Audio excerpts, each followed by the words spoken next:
Carta de Paulo aos Gálatas, capítulo 5, versículos de 1 a 26. Diz assim a santa palavra do Senhor: Foi para a liberdade que Cristo nos libertou. Portanto, permaneçam firmes e não se deixem submeter novamente a um jugo de escravidão. Ouçam bem o que eu, Paulo, lhes digo: caso se deixem circuncidar, Cristo de nada lhes servirá. De novo declaro a todo homem que se deixa circuncidar que está obrigado a cumprir toda a lei. Vocês que procuram ser justificados pela lei separaram-se de Cristo, caíram da graça. Pois é mediante o Espírito que nós aguardamos pela fé a justificação, que é a nossa esperança. Porque em Cristo Jesus, nem circuncisão nem incircuncisão tem efeito algum, mas sim a fé que atua pelo amor. Vocês corriam bem, quem os impediu de continuar obedecendo a verdade? Tal persuasão não provém daquele que os chama. Um pouco de fermento leveda toda a massa. Eu estou convencido no Senhor de que vocês não pensarão de nenhum outro modo. Aquele que os perturba, seja quem for, sofrerá a condenação. Irmãos, se ainda estou pregando a circuncisão, por que continuo sendo perseguido? Neste caso, o escândalo da cruz foi removido. Quanto a esses que os perturbam, quem dera que se castrassem. Irmãos, vocês foram chamados para a liberdade, mas não usem a liberdade para dar ocasião à vontade da carne. Ao contrário, sirvam uns aos outros mediante o amor. Toda a lei se resume num mandamento: ame o seu próximo como a ti mesmo. Mas se vocês se mordem e se devoram uns aos outros, cuidado para não se destruírem mutuamente. Por isso vos digo, vivam pelo Espírito, e de nenhum modo satisfarão os desejos da carne. Pois a carne deseja o que é contrário ao Espírito, e o Espírito que é contrário à carne. Eles estão em conflito um com o outro, de modo que vocês não fazem o que desejam. Mas se vocês são guiados pelo Espírito, não estão debaixo da lei. Ora, as obras da carne são manifestas: imoralidade sexual, impureza, libertinagem, idolatria, feitiçaria, ódio, discórdia, ciúmes, ira, egoísmo, dissensões, facções, invejas, embriaguez, orgias e coisas semelhantes. Eu os advirto como antes já os adverti. Aqueles que praticam essas coisas não herdarão o reino de Deus. Mas o fruto do Espírito é amor, alegria, paz, paciência, amabilidade, bondade, fidelidade, mansidão e domínio próprio. Contra essas coisas não há lei. Os que pertencem a Cristo Jesus crucificaram a carne com as suas paixões e os seus desejos. Se vivemos pelo Espírito, andemos também pelo Espírito. Não sejamos presunçosos, provocando uns aos outros e tendo inveja uns dos outros. Amém, queridos? Até aí, queridos. Vamos orar mais uma vez. Pai querido, muito obrigado, Senhor, por essa oportunidade maravilhosa de pregarmos a Tua palavra, Senhor. Obrigado porque nos reunimos aqui, irmãos e irmãs que estão desejosos de ouvir a Sua voz, Pai.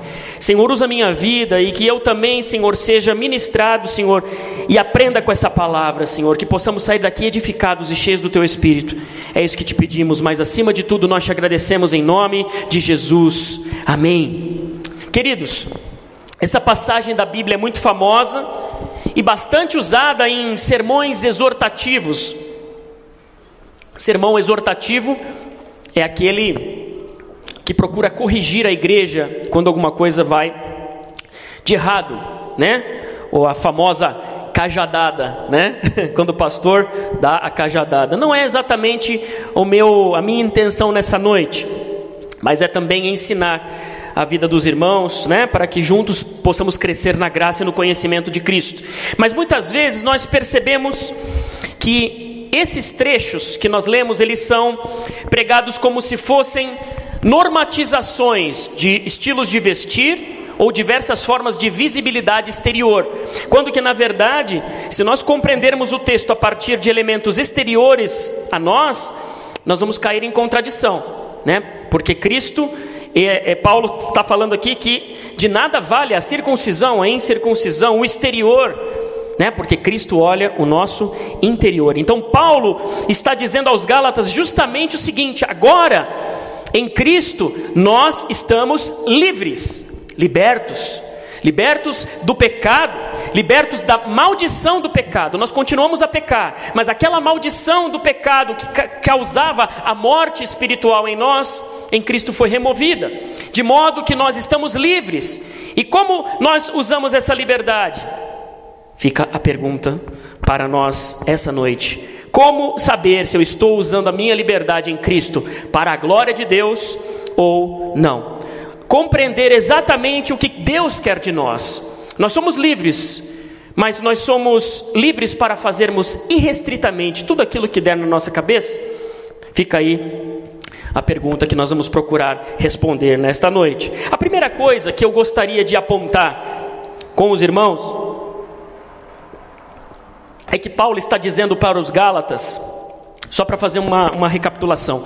Quem eram os Gálatas? Os Gálatas eram os crentes daquela região da Galácia, ali, né, do Oriente Médio, ali próximo da Ásia Menor. E aquele povo tinha recebido de bom grado a mensagem de Cristo por meio do apóstolo Paulo, mas tinham alguns irmãos que eram ainda, digamos assim, praticantes da cultura judaica. E estavam querendo impor àqueles irmãos, e eles estavam querendo voltar também àquelas origens, de voltar àquelas práticas, guardar mandamentos, enfim, circuncisar. O que é circuncidar? Na verdade, era uma prática judaica, onde se cortava um pedacinho da pele do pênis do homem, quando o menino tinha 8 dias de vida, né, ao 8º dia, em símbolo da aliança que Deus fez com Abraão, lá no Velho Testamento. Só que, queridos, em Cristo, né? Em Cristo, nós entramos na aliança pelo sangue de Cristo. Já não existe mais a necessidade de nós fazermos isso, porque isso era um mandamento para o povo judeu. Deus levantou o povo de Israel como um povo que foi paradigma e para a manifestação da glória de Deus e da justiça de Deus para as demais nações. Tanto é que de Israel surgiu o Messias, o nosso Salvador. Só que em Cristo já não existe mais grego, judeu, bárbaro, romano, santarritense, porto-ferreirense. Já não existe mais diferenças entre homem e mulher, no sentido de que uns são mais, outros menos, porque naquela época havia muita diferença nesse tipo. Não há mais diferenças entre pessoas que são servas e pessoas que são empregadores. Não existe. Em Cristo não há diferença. Cristo é tudo em todos, diz a palavra do Senhor. Então, não há nada de forma exterior que possamos fazer para alcançarmos a graça de Deus. É isso que Paulo está falando aqui. Então Paulo está dizendo que a liberdade não é algo que venha de nós ou nasça do nosso coração, da nossa mente, da nossa força. Ele primeiro fala, a primeira coisa que ele diz aqui no capítulo 5, foi para a liberdade que Cristo nos chamou. Então a primeira coisa que me chama a atenção é que nós fomos chamados à liberdade não é por qualquer um, não é por um partido político, não é por um sistema de governo democrático ou monárquico. Nós fomos chamados à liberdade pelo Todo-Poderoso que se fez carne, Jesus Cristo, nosso Senhor e nosso Salvador. Custou caro, a nossa liberdade custou o sangue de Cristo. Amém, queridos? Glória a Deus. Então, se antes de Cristo nós estamos escravizados pelo pecado da rebeldia, que pecado é esse? Você pode me perguntar. Eu diria para você, existe o pecado que vai sempre existir, que é o afastamento de Deus, e os pecados que nós cometemos todos os dias.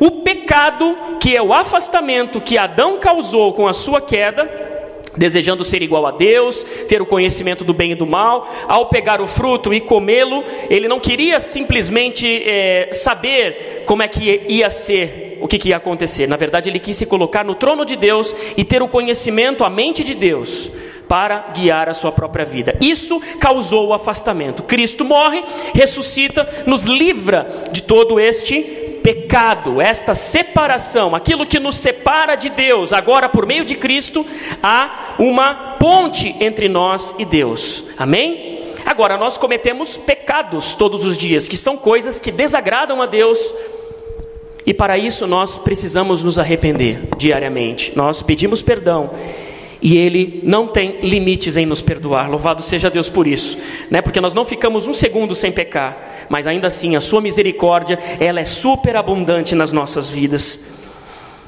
Então nós estávamos escravizados, e essa liberdade que nós temos então não pode ser entendida como qualquer liberdade, ou aquilo que eu penso ser liberdade aos meus próprios gostos e anseios. A liberdade que Cristo está falando aqui é a liberdade do pecado, do afastamento de Deus. Ela foi conquistada na cruz, custou a vida do Filho de Deus, e essa liberdade nós não merecíamos.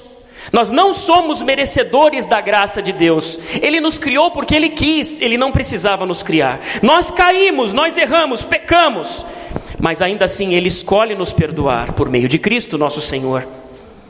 Amém, queridos? Eu não quero ser tendencioso ou legalista, ou talvez reduzir a graça de Deus a esse exemplo que eu vou lhe dar, mas imagine que o pecado, esse pecado do afastamento, ou esses pecados também que nós cometemos dia a dia, seja uma determinada droga. Vamos procurar exemplificar para nós entendermos. E que você, para se sentir livre, você precisa se entregar completamente a essa substância. Uma vez entregue a essa substância, você se sente livre, na absoluta liberdade para você ser quem você quiser, para você ir para onde quiser, para você correr, pular, voar. Só que quando você já está entregue a essa substância, por outro lado, você já não consegue livremente andar direito, falar direito, pensar direito. Algumas coisas que você vê estão duplicadas, borradas. Assim, queridos, mais ou menos é a ausência de Deus. Assim é o pecado. Ele escraviza a nossa vontade. Aos nossos olhos nós somos livres, nós somos bem-sucedidos, estamos, temos a nossa vida nas nossas mãos. Mas na verdade, querido, quando Cristo tira de nós as máscaras e as escamas dos olhos, nós realmente podemos ser livres. Ele nos chamou para a liberdade. Portanto, não há liberdade para o ser humano se não houver uma transformação por Cristo. Embora ele tenha escolhas, as suas escolhas, as escolhas do homem decaído que não aceitou a Cristo como seu Senhor, são escolhas tendenciosas a nunca se chegar a Deus. Ele até pode escolher coisas irrelevantes, que cor de camisa que ele vai trabalhar, que pode até fazer escolhas boas aos olhos de muita gente, atravessar um idoso na rua. Mas sem Cristo seu espírito está morto. E ainda que seja bom, no fim das contas, no seu fundo, no seu interior, ele talvez faça tudo que é bom como uma espécie de moeda de troca, que vai lhe servir para alcançar algum lugar melhor, que inclusive ele hoje pode nem saber onde fica. O seu arbítrio, os seus julgamentos, a sua direção estão escravizados pelo pecado. O pecado de não ter a Cristo como seu Senhor. Este é, na verdade, o maior pecado. Amém? Quem não tem Cristo, querido, não tem nada. Está destituído da glória de Deus. Assim diz Romanos capítulo 1. Não, Romanos 5, 22. Salvo engano. E todos pecaram e destituídos estão da glória de Deus. Então quando uma pessoa se encontra com Cristo, ele recebe em seu espírito uma nova identidade, a identidade de filho. Não éramos filhos, éramos criaturas. Aceitamos a Cristo, então diz a palavra de Deus em João capítulo 1, que aqueles que o receberam, deu-lhes o poder de serem filhos de Deus. Aqueles que o receberam.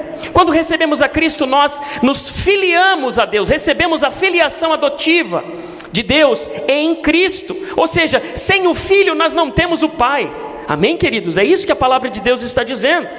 Então nós somos aceitos, nós somos justificados. O nosso pecado para Deus já não é levado em conta.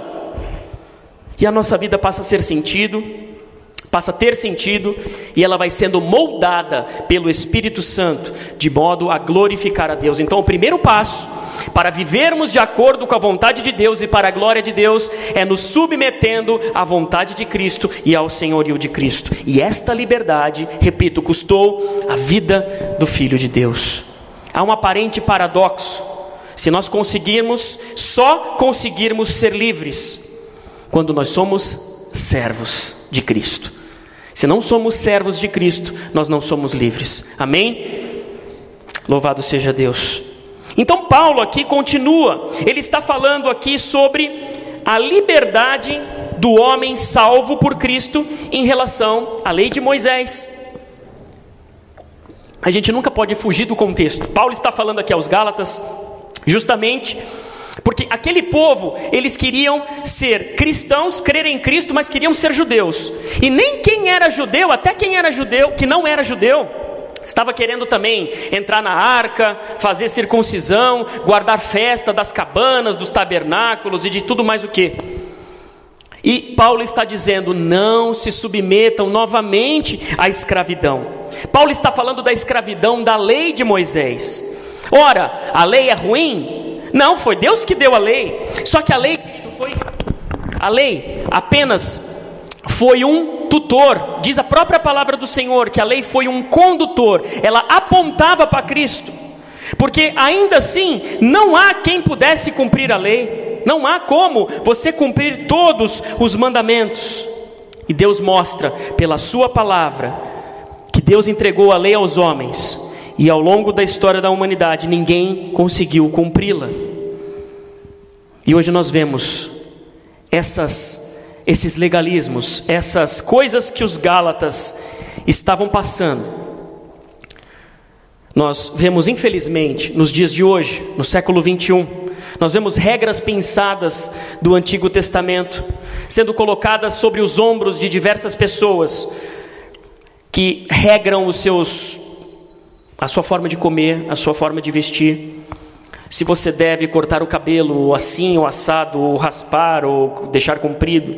Ou se você pode usar brinco, não pode usar brinco, tatuagem. Se o piercing não é pecado, aqui em cima é pecado, um pouquinho mais para baixo é o brinco pode. São legalismos, são pequenas coisas que quando nós nos encontramos com Cristo, tudo isso deixa de ter sentido. A própria figura do dízimo foi amplamente distorcida nos dias de hoje do que realmente significou no Velho Testamento. Hoje nós vemos réplicas de arcas de aliança fazendo parte de diversos cultos, de muitas liturgias, de irmãos nossos que muitas vezes são sinceros na sua devoção a Deus, mas talvez por falta de um conhecimento mais profundo da palavra do Senhor, estão se deixando escravizar novamente, quando Cristo nos libertou de vez de toda a religiosidade. Não há nada material que nós possamos fazer, não há um ritual que nos faça nos aproximar de Deus, basta nós crermos em Cristo e vivermos conforme o Espírito.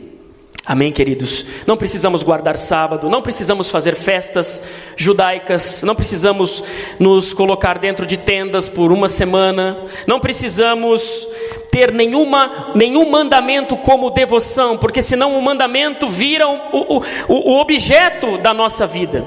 E na verdade Cristo deve ser a nossa forma de caminhar. Amém, queridos?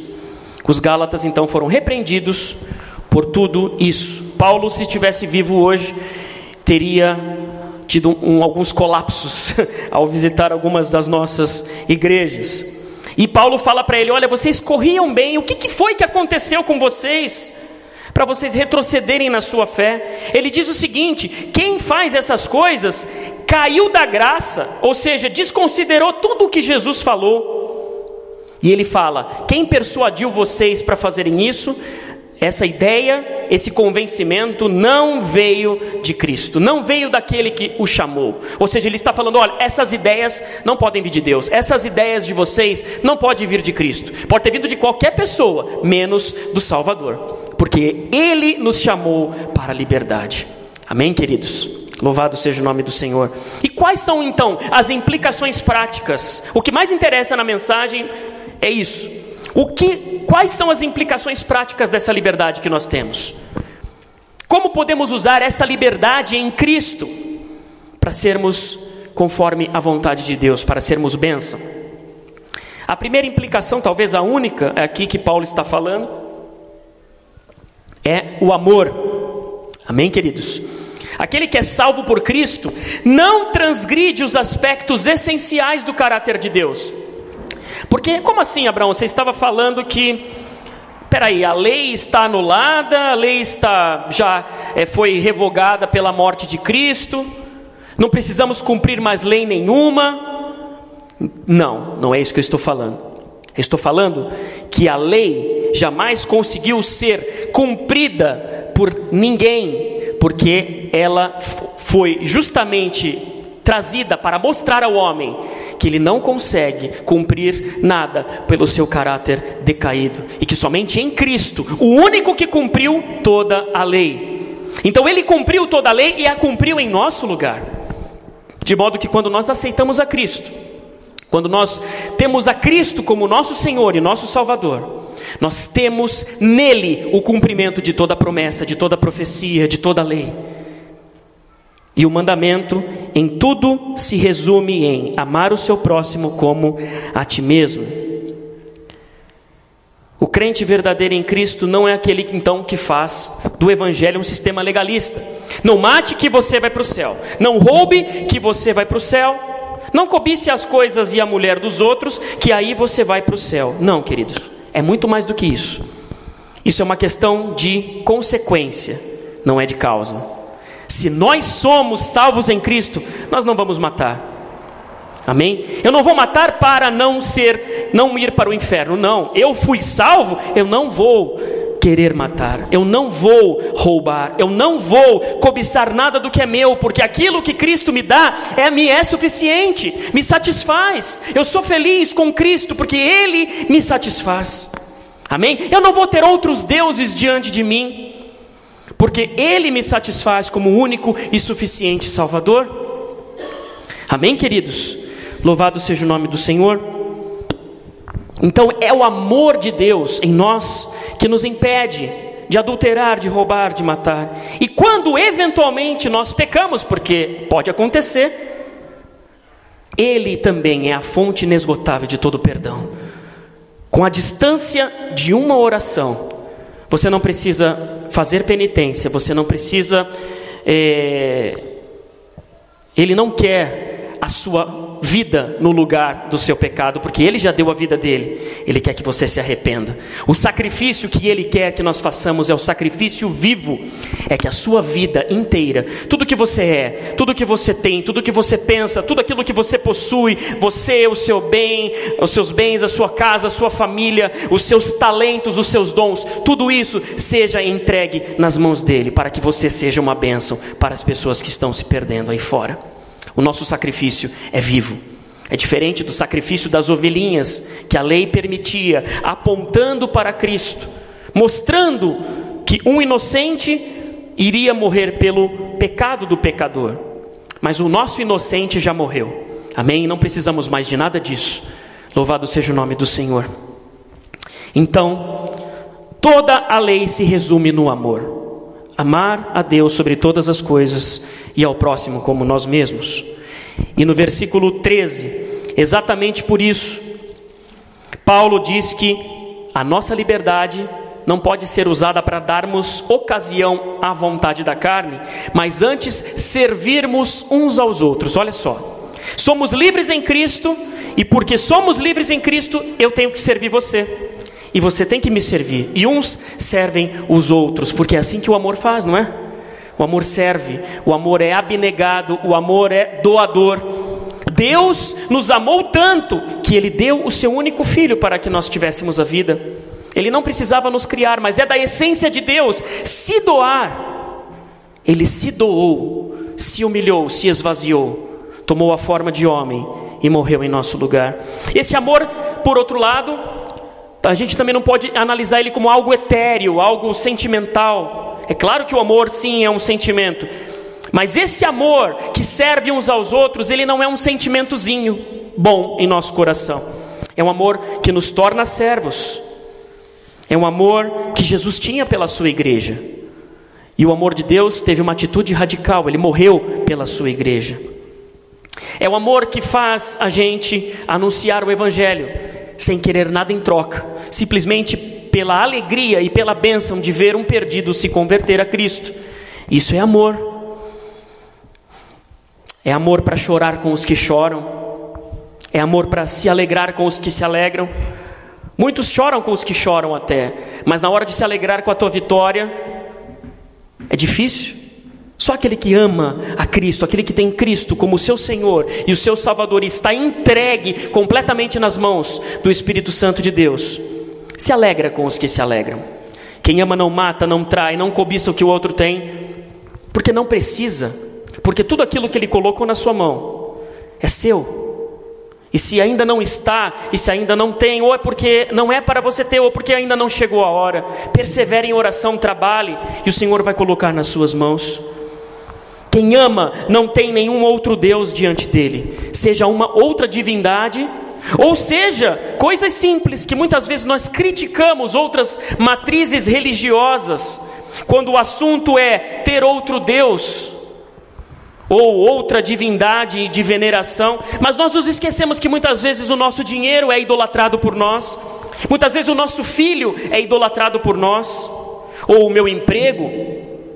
Tudo está depois do meu trabalho. Eu vivo para o meu trabalho, respiro o meu trabalho, acordo trabalhando, vou dormir trabalhando, sonho trabalhando e vivo em função disso. Ou talvez o seu pastor, ou grupos de louvor aí que você ama tanto. Será que nós não temos colocado isso no lugar de Deus? Nem sempre a idolatria é algo transcendente. Muitas vezes está debaixo dos nossos narizes aquilo que nos afasta de Deus, aquilo que está ocupando o lugar de Deus na nossa vida.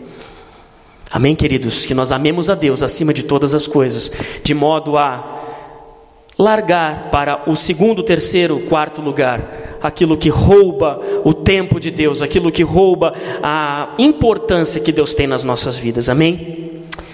E já estamos caminhando para o final. Paulo fala nos versículos 16 a 26 que esta liberdade que nós temos em Cristo nos faz andar no Espírito.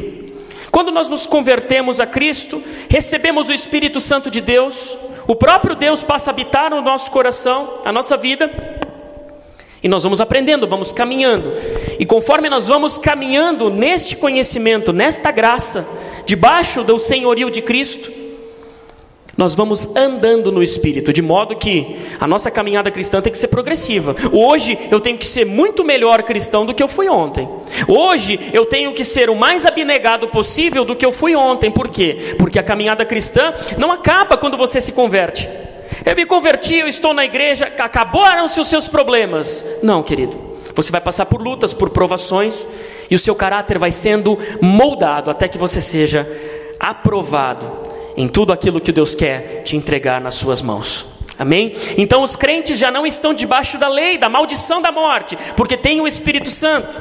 E para sermos guiados pelo Espírito Santo, nós não deixamos de ser humanos.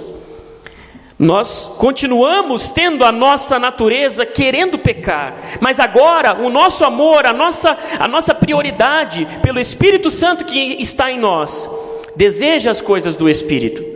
Mas a nossa carne, o nosso velho homem deseja as coisas deste mundo. Vivemos em constante atrito, conflito da nossa vida, do nosso ser, da nossa alma. E por isso Paulo, no versículo 19, ele fala, exemplifica algumas obras da carne, que não convém a cristãos praticá-las, porque dos tais não é o reino de Deus. Paulo exemplifica então, ele fala de imoralidade sexual. Em algumas traduções mais antigas fala-se de prostituição. Aqui o original do grego estão englobados todos os pecados e atitudes de origem sexual, que são vistas como, aos olhos de Deus, como abominação. Então não necessariamente a prostituição, que é o sexo pago, mas também o adultério, o incesto, as orgias, o sexo descompromissado. Tudo aquilo era comum no Império Romano. Paulo está falando para os Gálatas, que eram oriundos do paganismo, tinham contato com aquele ambiente cultural, onde governantes, poetas, sacerdotes, filósofos, eles viviam nesse sistema como algo normal. Eles faziam tudo isso sem remorso ou vergonha nenhuma. E faziam tudo isso o ano todo, como se fosse um carnaval sem fim. As festas em Roma eram assim, exatamente assim, em homenagem muitas vezes a divindades. Então o paganismo era sincretizado com práticas sexuais. Por isso a preocupação de Paulo ao escrever para os Gálatas: cuidado, as obras da carne são manifestas: imoralidade sexual, idolatria, feitiçaria, ódio, discórdia, ciúmes. Eu separei alguns pontos, porque alguns são sintomáticos, a gente lê e já imagina, mas alguns merecem um pouco de análise mais profunda. Idolatria, por exemplo, nós não estamos aqui falando somente sobre a óbvia veneração de entidades representativas de estátuas, pinturas.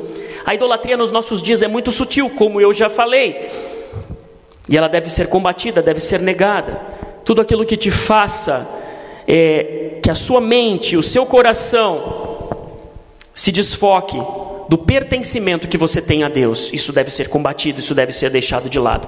Então, querido, não idolatre o seu filho, o seu pastor. Eu quero ser uma bênção na sua vida, mas não me tenha como um modelo de santidade inatacável, inabalável, porque eu erro como você.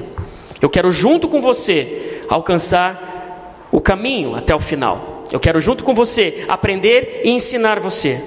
Não idolatre o seu ministério também. Se você tem um ministério na igreja, não deixe ele ser um fim em si mesmo. Use o seu ministério para a glória de Deus. O Senhor quer usar a sua vida.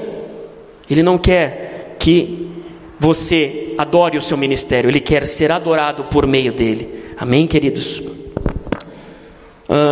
Ódio, discórdia, ciúmes. É claro que o crente não está livre de brigar com ninguém, com alguém, mas aqui Paulo está falando daqueles que têm o prazer de se meter nas brigas, se meter em confusão, que alimentam a sua ira, que não podem ver uma briga que aí eles vão. Esse sentimento de desejar sempre estar numa confusão, isso não convém a crentes. Isso não convém àquele que aceitou a Cristo como seu Senhor. Porque já nós vamos falar sobre os frutos do Espírito. Jesus no Sermão da Montanha falou: bem-aventurados os pacificadores, porque eles herdarão o reino de Deus. Significa que você vai ter uma aura de candura angelical? Não. Muitas vezes temos o nosso temperamento, muitas vezes temos embates, muitas vezes brigamos, muitas vezes temos as nossas discussões, mas o nosso desejo deve ser sempre viver em paz com todos os homens, sempre que possível. Amém? A palavra do Senhor nos adverte nesse sentido. Então Paulo está falando daquele que tem vontade, deliberadamente, de brigas e divisões. Quem tem o Espírito Santo não corre atrás dessas coisas. Paulo está também falando aqui de embriaguez, orgias e coisas semelhantes. Nos dias de Paulo, queridos, havia o hábito também das pessoas nessas festas todas bebiam até cair, juntamente com as festas imorais e tudo mais. Então algumas traduções aparecem em orgias, coisas semelhantes. Outras traduções falam em glutonarias. E na verdade é tudo a mesma coisa. É o apetite desordenado. Se você tem um apetite desordenado por comer, beber ou qualquer outra coisa, você não tem o controle do Espírito Santo sobre a sua vida. Embriagar-se, sair de si por causa de bebida, ou comer até vomitar, como eles faziam. Havia em Roma salas que depois de comerem tanto, tinham as salas onde abria-se, vomitava-se tudo que tinha se comido para continuar na festa.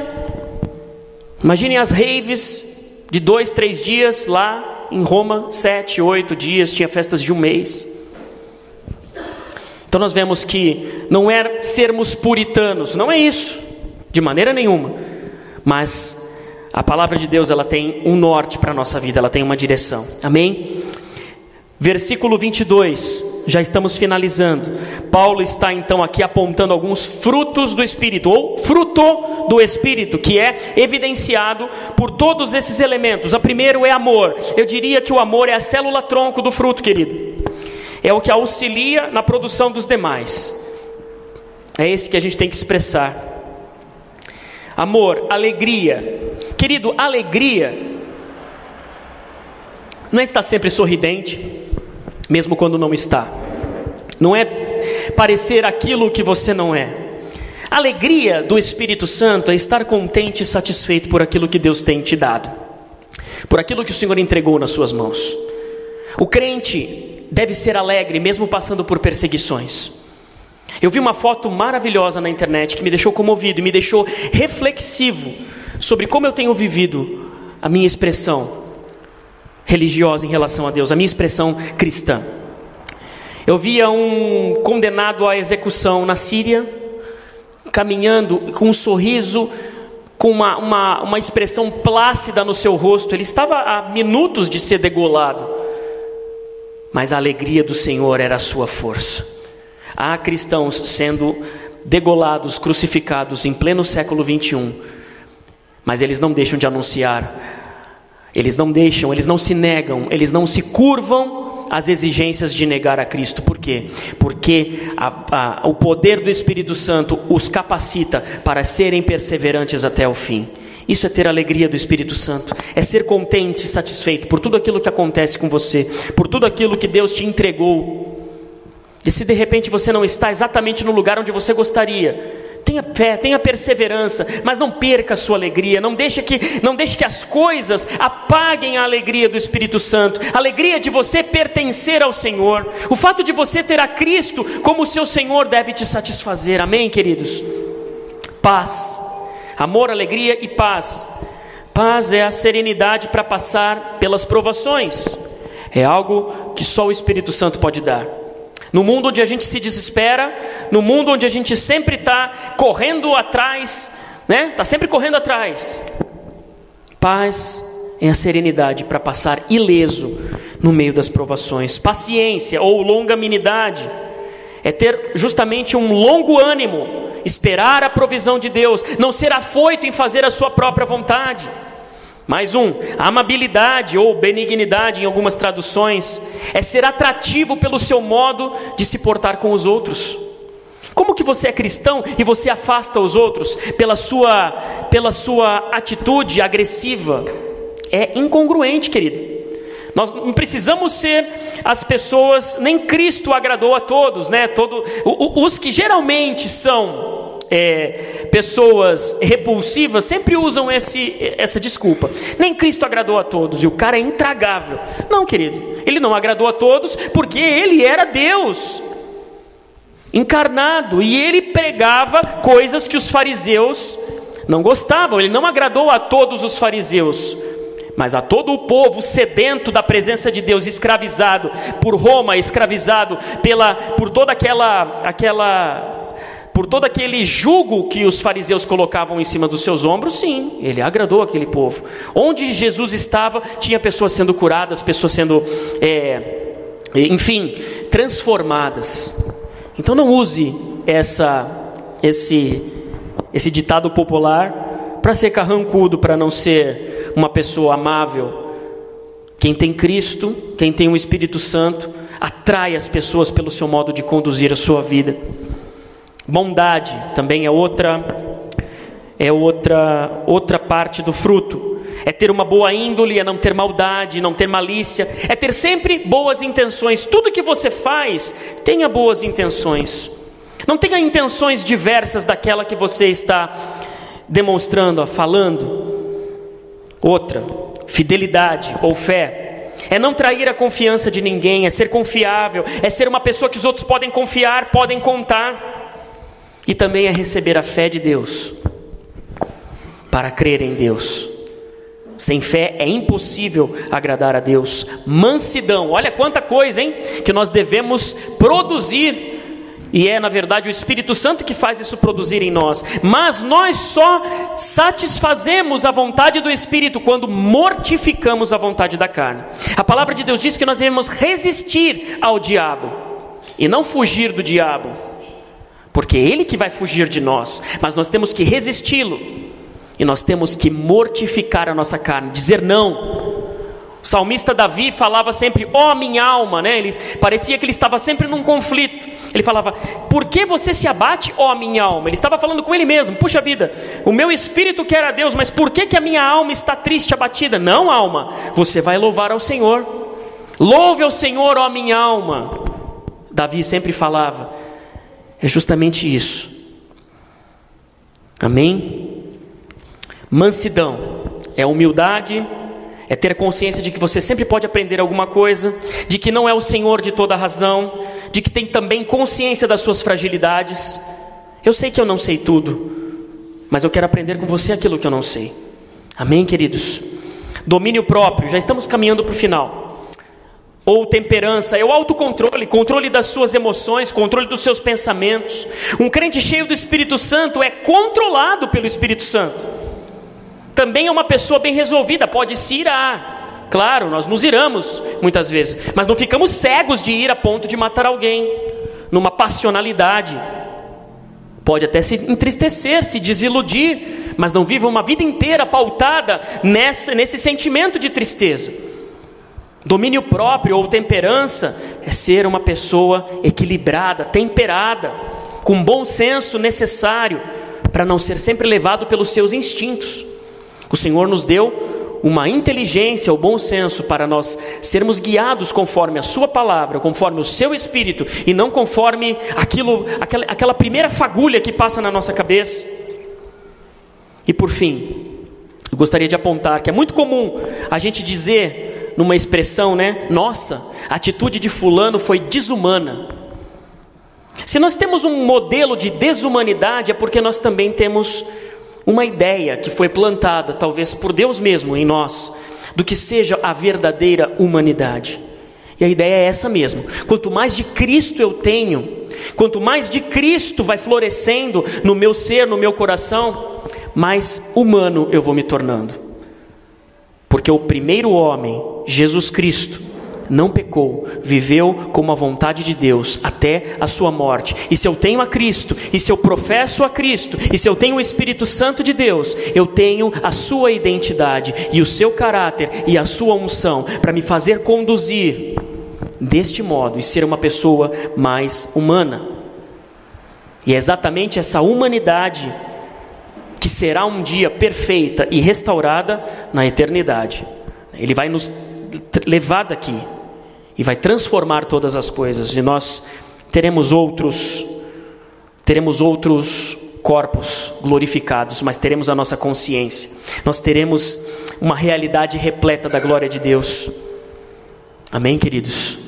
Louvado seja o nome do Senhor. Ele quer que nós sejamos mais humanos, Ele quer que nós sejamos conforme a sua vontade, conforme o seu caráter e a sua unção. Amém? Que nós possamos dar lugar ao Espírito Santo de Deus, mortificar a nossa carne, para que todas essas coisas da carne, elas sejam apenas uma página virada na nossa vida, e que o fruto do Espírito floresça em cada um de nós nessa noite, e para toda a nossa vida. Amém? Vamos orar, queridos? Gostaria que você fechasse seus olhos.